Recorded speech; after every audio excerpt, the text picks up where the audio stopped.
We have JCS Reacts, which I said we were going to do. 911, what is the location of your emergency? 4748 France Court. Doxed. Is this a police or medical? My boyfriend is dead. Leaked. Okay, send the line for the fire department. Do not hang up. Sorry, Rich. Just tell me exactly what happened there. My boyfriend and I were playing last night, and I put him in his case and we were playing, like kind of hide and seek kind of What? thing. So I fell asleep, and I woke up, and he was dead in the suitcase, so I don't know what happened. Right, is he breathing? No. I need you to get him on the floor, flat on his back for me, okay? I did. I tried giving him CPR. Yeah, He's okay. purple. Okay, listen to me. Lay him flat on his... Okay, ma'am, listen to me. I want you to lay him flat on his back for me on the floor. I did. Okay, He's stiff and purple. Okay, man, that's fine. We're still going to do compressions on him, okay? Okay, ma'am. Please. Okay, he just gurgled. Okay, listen to me. Place the heel of your hand right between his chest, right between his breastbones. Yeah. Put the other hand on top of that hand. Yeah, This is fucking insane. What is the suitcase game? 42-year-old Sarah Boone, who you just heard on the 911 call a few seconds ago. Her boyfriend was 42-year-old George Torres Jr., who she locked inside a suitcase the night before. Sarah's explanation is that it was a totally unintentional and unforeseen accident, but what she's completely unaware of at this particular moment is the fact she recorded 2 videos on her phone last night, the first of which was taken at 11:12 p.m. and shows her laughing at George while he's zipped up in the suitcase. But George isn't laughing. He's asking to be let out and repeatedly stating that he can't breathe. The second video was recorded 11 minutes later, showing the same thing, except the suitcase was flipped over and in a different area of the apartment. Sarah is both unmistakably and heavily intoxicated in these videos. It would be safe to assume that she has no idea the videos exist. And yes, you will see the moment she becomes aware of their existence. Like, he and I were putting a puzzle together. We've been doing some artwork together. You are putting a puzzle together? Yes, we have a puzzle that we started in there. Okay. Like having a good time with one another. But we're drinking. We had a bottle of wine last night. Okay. So then it's like... The unmistakable lack of emotion in the face of a woman who has just now encountered a deceased loved one is alarming. What you are seeing here is a textbook narcissistic sociopath. Okay. Who is this guy? That's my ex-husband. My former husband. How did he live here with you guys? No. I called him over here. Okay. The officer then talks to Sarah's ex-husband. Why is the ex-husband there? Wait, what? Supposed to be her day. He referred to the fact that Sarah was meant to have custody of their son today. She's generally not very good about always doing it. Drink. They called back and said she was still there, or she came back. So I was calling to find out if I got it. she She get called anything him. or not today. From school? Yes. Okay. Got over here, told her she's somebody over here, and then basically she said she needed to go outside, have a drink and a cigarette. But I called her Give me 1 initially. second, okay? He's currently on parole because of it, so... Because of domestic violence with her? Yes. Oh, okay. He explains that George has been arrested for domestic violence multiple times against Sarah, and that Sarah's literally bailed him out every time. Okay, well, listen. The police officer asks the ex-husband to stick around for a little while longer. She then gets a notepad and returns to Sarah to collect more information. At some point, you put him in the suitcase? No, he got in the suitcase. So he thought it would be funny to be put in the suitcase. So I was like, okay, well, I'm going to joke with you and I'll zip you up and make him, squirm a little bit, whatever it is. But then I fell asleep. I fell asleep. Where was the suitcase? Right where it is. Right down there? Yes. Okay. The officer then confirms the ex-husband will be taking custody of the child. And your child is in school right now. He's not here with you. No. He's okay. in school. He's in school. How old is he? This will be a fun thing to explain. He is not. This would be a fun thing to explain to him? What the Start with fuck? how you would explain something like this. Why are they The laughing? ex-husband leaves, and the officers wait for investigators to arrive. The investigators then arrive. Hey, Sarah, you get enough water? No, if you want to stay seated, I don't want you getting lightheaded. So remember, Brother, I know it's sarcasm. Are you crazy? You think I took that literally? I'm saying, like, it's an insane situation to be joking about. There's a dead guy. Chatters were like, wow, wow, he didn't understand that was sarcasm. Like, I know it's sarcasm. It's still fucking weird, dog. It's also additionally strange that she's, like, more worried about a cigarette or a fucking Dr. Pepper that she wants to drink when there's a dead person inside of the house. I said the detectives were going to come out and talk to you and go from there. A dead guy who abused his ex-wife? Oh, I hate it when motherfuckers watch the video ahead of time and now they're here and it's time to defend. It's time to defend a woman who literally left a dude inside of a suitcase, dude. Let's go. Get it out. It's not the spoiler. I know, it was mentioned originally, okay? I got it. That's not what I'm upset about, chatters. I'm upset about the fact that this woman murdered a dude and you motherfuckers are there to justify it. Okay. All right, sir. My name's Chelsea. My partner, Scott. They ask Sarah what happened. So he decided to get in the suitcase. So I thought it would be funny and he was laughing about it too, to dip him up in there. I go upstairs and fell asleep. I don't know what happened. Okay. After you zipped them up, did you move the bag around and mess with them at all, or you just zipped it up and walked away I laughing? both were laughing about it, but I went upstairs and I fell asleep. Okay. I'm afraid for my life. I want you to know that. I am Why afraid is that? for my life. His family have never liked me. Have you called any of them? We talked to his daughters yesterday. No, I mean, like, about this. Does No. anyone know? Okay. They're So going to it's kill me. okay. Well, Do they live local? Yes, they're down the road. They're going to kill me. The detectives reassure Sarah that she's not about to get murdered, and then go in to investigate the apartment. Just stay seated, okay, Sarah? I know you're panicking, okay? Just relax. We'll come and talk to you. We'll keep checking on you. This police officer was brilliant. Her temperament was perfect for the situation. The investigators simply asked Sarah to stay somewhere else for the night, and to come to the police station the following day with any questions she might have. Sarah stayed with her ex-husband, then showed up at the sheriff's office the next day at 3:51 p.m. with an entire handwritten page of questions, the first of which was about when she's getting back her phone. I'm going to have you sit in the green chair that doesn't move. Appreciate you coming in. Yes, ma'am. Sarah takes out her page of questions, which the investigator semi-acknowledges then brushes off. So obviously, he received his autopsy. So I'm going to read you your rights again because we have to talk about that. Has anyone threatened you or promised you anything to get you to talk to me? No. And do you understand what I just read you? Yes. Perfect. Okay. Sarah has no idea what just happened. This morning we went to his autopsy, and we were informed of some injuries that he has by the doctor. So he had some injuries to his left shoulder. He had a cut near his lip. We could see his mouth was a little I haven't laid a swollen. hand on him. Okay. Forensics have since proven that George sustained his injuries the night he died, and he didn't have them before entering the apartment. Also, too, he fell off my son's bike. Okay. So I don't know.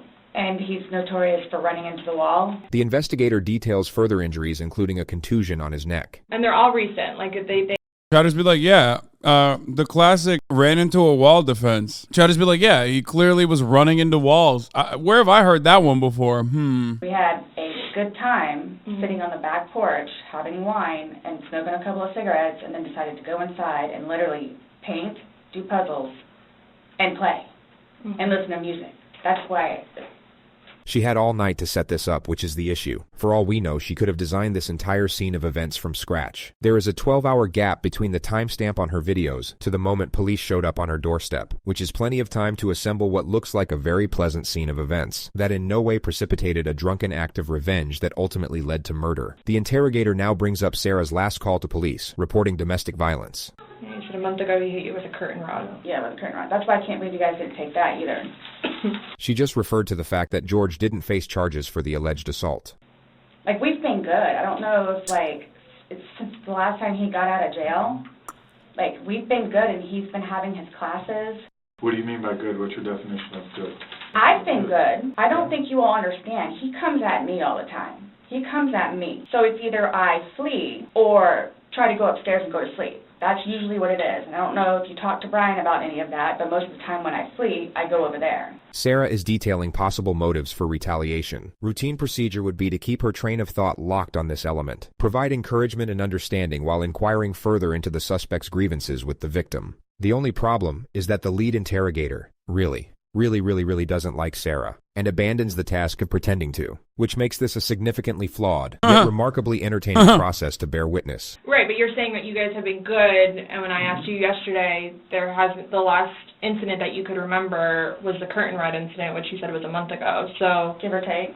Right. The investigator challenges an earlier assertion which remodels the discourse, and the suspect then starts defending her relationship with the Pro tip, if you're abusing your significant other, do not let them lock you into a suitcase. That's a good pro tip to remember for all the domestic abusers in the chat. I really love him. I do. And I feel like I can help him. He came a really long way. And he was trying. He was really trying. She somehow transitions into the principle of how she doesn't normally drink, and it's kinda only because of George that she drinks at all. The occasional wine, whatever, or if it's a weekend. Nobody knew George better than I did. I say that I knew George better than himself. And I tried in every way, shape, and form. Ask everyone. I helped him. I took care of him. Sarah talks about George's anger management classes and the supposed progress he was making. And would always come home and show me his papers. And we would look over his papers together. Where it's like, wow, you actually are learning this in class?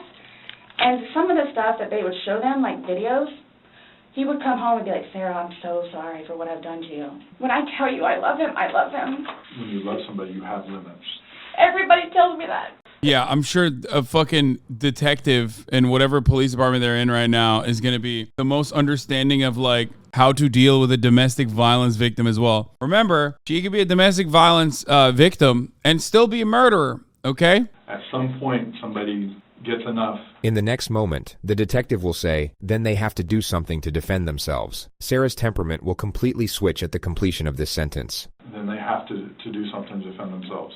I would just flee. And I don't know if you would like to see it on my phone, or I think it's actually on a laptop. She explains how she once filed a restraining order against George, then for some reason brings up his ex-wife. When I say a monster, she's a monster. Like The interrogator lets her vent about the ex-wife for 2 minutes. What? She will now bring the focus back to the investigation. She recalls the game starting at around 4 p.m. and her going to sleep at around midnight. So I have 4 and I have midnight, so there's a big gap. So I'm just curious, like, if you recall when you went upstairs to hide in the shower, or like when we started to play hide and seek. Yeah. Well, we went inside probably about, if I had to guess, we weren't out there too long.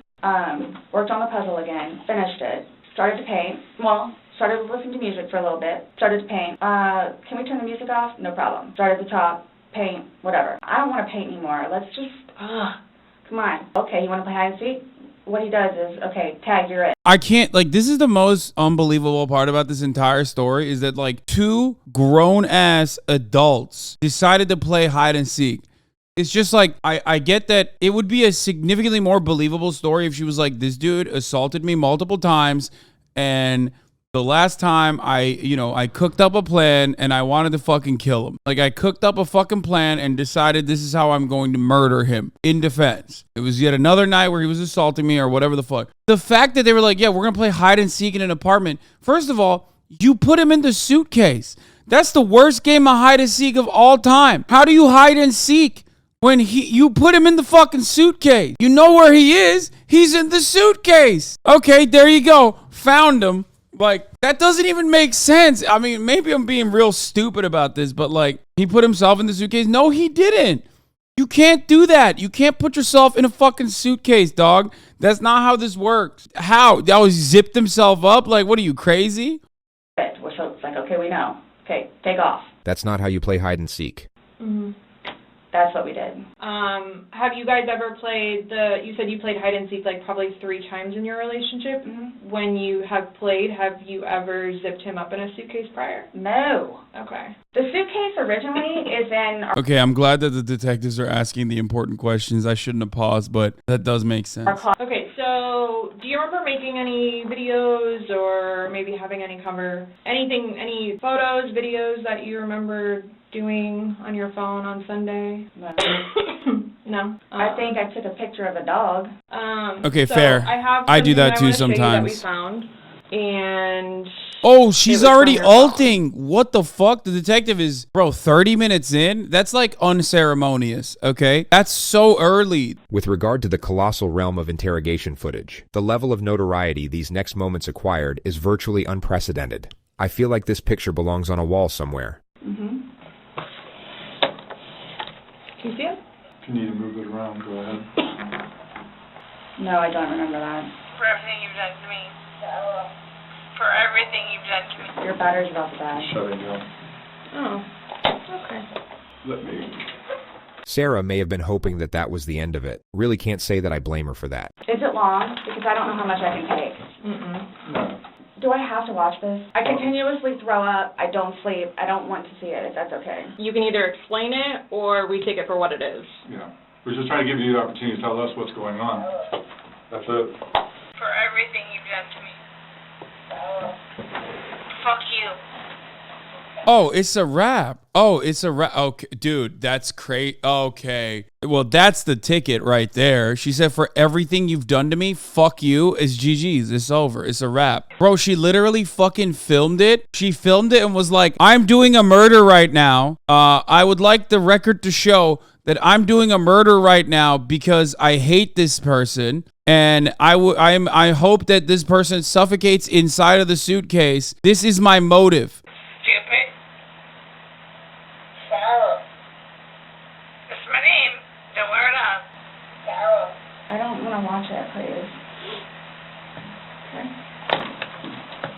That's him saying that he can't breathe, and you saying fuck you. So this is upside down. The interrogators should not be cutting each other off, but their missteps can be forgiven on this occasion due to the power of the evidence. Yeah, I mean, they already locked them. It's over. Like, do you even need a fucking confession at that point? It's lead over. detective will now focus on. Guys, this is killing me right now. So this image, it's upside down. This is killing you right now? No, you know what would be killing you right now? If you fucking were stuffed inside of a suitcase after possibly being bludgeoned, and then the detectives rolled the suitcase over and filmed you saying that you're saying fuck you. That's probably what would kill you. And then this small video that occurred 11 minutes later, it's flipped over the other way, closer to your dining room table. Okay. Now he's obviously still in there. So he didn't, how did it go from the back to the front? I flipped it. Okay. My plan was not to go upstairs and go to sleep. Well, that's what you did. Yeah. But not intentional. No, you told me you went. Bro, what the fuck? She said, it's unintentionally I fell asleep. It's over. You flipped it. You filmed it.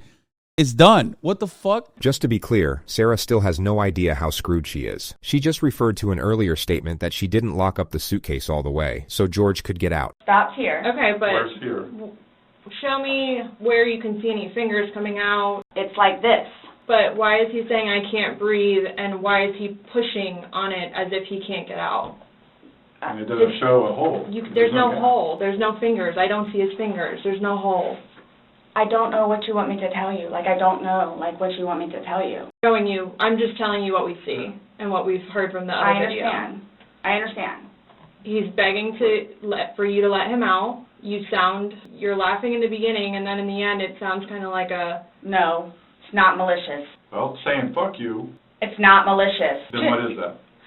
My intention was... Like, I feel like, I don't know what the laws are around, like, domestic abuse in whatever state that she's in. Is this Florida? It's giving Florida. But if she literally said this dude abuses me and that's why I fucking concocted this plan, I feel like she'd have an easier way to get out of this than lying to the authorities and be like, no, it wasn't a malicious murder. It was like a unintentional, accidental murder. Please understand that. My intention was not to leave him in there. This video is at 11:12 when it starts, so was he in there for like a long time prior to recording this? No. I think we've all gathered by now. Well, actually, it doesn't matter because it's premeditated. I don't know if you can, like, actually fucking, like, justify, death by suffocation. Sarah might be twisting the truth in her favor a little bit. She seems to have forgotten that 2 minutes ago she claimed to have no recollection of this incident. So her impeccable memory all of a sudden seems rather selective. But I didn't think that he was... like, panicky. Like, So pushing up on a suitcase saying, Sarah, Sarah, Sarah, I can't breathe. And you're the only one laughing. Okay. And you're the only one saying derogatory comments. Like you're mad. No. Please don't, I don't mean to sound negative, and I don't know if I can say this, but... Like, you're harshing my vibes right now with this murder talk, okay? Please, I don't mean to sound negative, but like you're kind of being a little aggro by pointing to the video I shot of my murdered partner as I was in the process of murdering him, and you're fucking up my mellow. I finally was able to get my pack of cigarettes and smoke a couple bogues before you brought me in here. Kind of fucked up. Like, it's like you guys are kind of trying to, like, feed me. The interesting thing about Sarah is that her intuition is correct. She sort of recognizes what the police are doing here, but still has no idea of the ramifications. Her energy resembles that of someone who feels the police are about to start rumors about her. No, I'm just trying to show you a video that you no longer want to watch because you probably don't want to know the outcome of how and what you said. My plan was not to go upstairs and go to sleep. My plan was not to, he'll be up here any minute. But you willingly went upstairs and went to sleep. No one forced you to go upstairs and get My ready plan for wasn't bed. also to leave him in the suitcase. So why didn't you take him out? Because I went upstairs, and then I fell asleep. But why didn't you consciously think... I feel like, did she just think this was foolproof? Like, I actually don't understand. She's like more mad about the fact that they're shocked and not going along with her assessment of the situation. My plan was not to leave him in the suitcase. And what was your plan? Waiting for him to come upstairs. I thought it was like, I thought he was okay. Like, I didn't, that, you He's all... telling you he's not. He's telling you, Sarah, I can't breathe. He's saying your name and you're like, that's my name, don't wear it out. Guys, that's how we are with each other. The whole suitcase thing... Yeah, we murder each other all the time. Officer, you don't understand. That's how we are with each other. It's just like we literally murder one another all the time. It's totally normal. But let's get back to this. When he's begging for his life, telling you he can't breathe, let me out, and you say, fuck you, why don't you just let him out? What are you trying to prove to him? There was obviously something in your head that you were thinking of when he was asking to be let out, and you're like, Again, it's the boy calling wolf. And it's not fair. It is not fair. You guys are trying to, again... It's the boy calling wolf. It doesn't make sense unless you guys did the suitcase thing like multiple times. And like, what is she saying that like he called for help multiple times? Because the boy cried wolf scenario, there isn't a wolf every single time. Like there is no, like that's not how the story goes. You know what I mean? Kind of like the boy called wolf scenario, you know? Where there's a wolf every time and it's eating all the sheep and the boy says wolf, wolf, and then the village don't listen to him. Oh, he's in there. Night, night. He's begging for his life, telling you he can't breathe. I don't know what you want me to tell you. Like, I don't. I didn't intentionally mean for this to happen. But my question is, why didn't you just let him out prior to going up? I don't know why. He's begging to be let out. He's not laughing. He's not having fun. So are you guys, so what is it you're trying to, like... We're just trying to figure out why. Why? What? Why? What was the motivation for leaving him in the bag? Why he was left in the bag? Why the video? I didn't have any motivation. He and I having a great day, fooling around and being stupid. You know, it's a good analogy for the day, excluding the fact that he's got a bump on the back of his head, a bump on the front of his head, and his lip is busted, and he has a bump on his eye. I mean... I don't know what you all want me to tell you. Like, this is not fair that you all are assuming that that's from me. Where else did it come from? If you were to say it's opposite. She says it's not fair. Yo, you filmed your partner in a suitcase while you were saying fuck you. That's literally not a leap at all. Like, that's just like he died. You killed him in what seems like premeditated murder. How would that be a leap? That you were in the suitcase and you're asking to be let out. Should they not let you out? Yeah, this is actually a good take. It kind of sounds like she feels she hatched a good plan to escape, and now it's not fair that these cops are standing in her way. I know what type of mind, I don't know what type of mind thinks like that. Yeah, that's what it feels like. It feels like she's like upset that they're like picking holes in her brilliant plan. You two didn't lay hands on each other. No. No, I don't have anything. You're right. You're telling us that we're assuming stuff, but what we're simply doing is telling you what we saw in the video and repeating what you told us. I understand. Because I don't remember that. Doesn't mean it didn't happen just because you don't remember it. Sarah now gets freaked out by the male detective. She thinks he's texting someone about her, which creates an absurd yet hilarious moment. So is the texting thing something about me? Like what's... What? The what? Texting? Oh, no, I'm texting. No, I have one last question.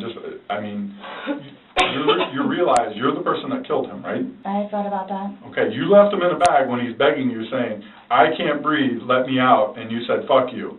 Not intentionally. You got up, and you went up to bed. You all? Please sit down. Listen to me. I did not intentionally kill him. I got you on video screaming, fuck you. This is what it feels like when you're choking me. There's still feelings towards it. You wouldn't say it if you didn't feel it. And then you flipped the bag around several times. I didn't do that intentionally. You didn't intentionally flip the bag around? No. Why would I do that? Well, you told There's video evidence, and you told him. He was upside down. Right. Well, you had to put him upside down. You can't get in a suitcase upside down because... It had to have been on its back, with the lid open for him to get in there, for you to zip it up. Then it shows it on the other side with him in it, so you had to flip it to there. Then there's another video where it's on his back again, so you had to flip it to I'm there. leaving it like this, please. I'm leaving it like this. I did not intend. You're not leaving anything. What do you mean? What are you leaving? You're not leaving the conversation. Like, what do you mean? I'm leaving this conversation. You cannot hold me here any longer. I said I'm leaving. Okay? I don't know if, like, she doesn't realize that what she did is illegal. Like, I don't know. Like, did she, like, Google this or something? Is she a sovereign citizen? Are you detaining me? Are you detaining me? HasanAbi clearly never dealt with a full-blown narcissist. It's just so odd. Like, this is delusional. The discourse repeats itself a few more times, and then Sarah brings out her list of questions. So, am I getting my phone back? No. Not today. What about Lucas's laptop? Not today. How do I go about getting his wedding ring, engagement ring? What? It's at the medical examiner's office. It'll come to us eventually, and then It'll be released to looting him already. What the fuck? Bro, she's treating him like a video game NPC, bro. No, that's like, he can't use it. He's dead. Can I get it back, please? the next of kin. yeah, okay. I bought it for him. That is a civil issue. It was on his finger. It goes to them. They're the ones that are going to release it. We don't have any say in that. So I won't get that back. So, what's next? They're going to come and swab your fingers. No, I'm talking about, like, in the long run. Like, what do I need to, like, do I need to be doing something, or, like... I can't tell you, like, what to do. I mean, like, so, like, for... Like, I don't understand, like, I don't Okay, even the cops are being weird. Like, tell her she's going to prison, okay? Like, we are arresting you. This is like, have you never watched a movie? Any movie. Like, literally, on accident, you must have seen the scene where they go, and now we're putting handcuffs on you. You are under arrest for the murder of, so-and-so. Forensics take her DNA and fingerprints. The investigators then return. Okay, Sarah, so you're not free to go, okay? This comment seriously puts Sarah on edge, but she still won't quite be fully aware of what's happening. This is coupled with the fact the investigators now try to get a solemn declaration out of her to close out the interrogation. The psychological dynamics of the moment are extraordinary. Oh, do you promise everything you told us was the truth? Or no?